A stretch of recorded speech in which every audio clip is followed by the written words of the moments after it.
नमस्कार, सत्यदर्शन न्यूज मध्ये आपले स्वागत आहे। मी पायल शहा। एक नजर टाकूया आजच्या ठळक घडामोडीवर।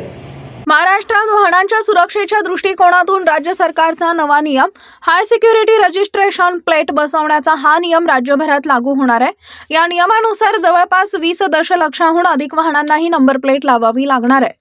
वाहन मालकांना सध्याच्या स्थितीत असलेली नंबर प्लेट बदलून हाय सिक्युरिटी रजिस्ट्रेशन प्लेट लावावी लागणार आहे। जर वाहन चालकांनी या आदेशाचं पालन केलं नाही तर मोटर वाहन कायद्याअंतर्गत 10,000 रुपयांचा दंड आकारला जाणार आहे। HSRP नसलेल्यांसाठी वाहनांना वाहन नोंदणी आणि पत्ता बदलणं यांसारख्या मिळणाऱ्या सेवा देखील बंद केल्या जाणार आहेत। HSRP उपक्रमाचा उद्देश वाहनांची सुरक्षा वाढवणे आहे, ज्यामुळे चोरीला गेलेली वाहनं परत मिळवता येतील।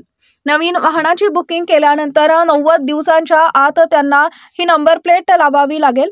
प्रवासी वाहनांसाठी 745 रुपये, 3 चाकी वाहनांसाठी 500 रुपये, दुचाकी आणि ट्रॅक्टरसाठी 450 रुपये किंमत निश्चित करण्यात आली आहे। वाहनांच्या RTO कार्यालयानुसार HSRPची तरतूद करण्याचं काम 3 एजन्सींना देण्यात आलंय। त्याआधी अधिकृत वाहन पोर्टल वापरून वाहन तपशिलांची पडताळणी करतील। वाहनांच्या सुरक्षिततेसाठी हाय सिक्युरिटी रजिस्ट्रेशन प्लेट खूप महत्त्वाची आहे। HSRPच्या नंबर प्लेट विशेष प्रकारच्या ॲल्युमिनियम पासून बनवलेल्या असतात। या नंबर प्लेटवर परावर्तित रंग आहेत जे प्रकाशात सहज दिसतात आणि CCTV कॅमेऱ्याद्वारे सहज कॅप्चर होतात। या number plates unique identification number प्रदर्शित करतात। HSRPचा रंग आणि फॉन्ट वैयक्तिक आणि व्यावसायिक वाहने यांच्यातील फरक जाणून घेण्यासाठी डिझाईन केलेला आहे।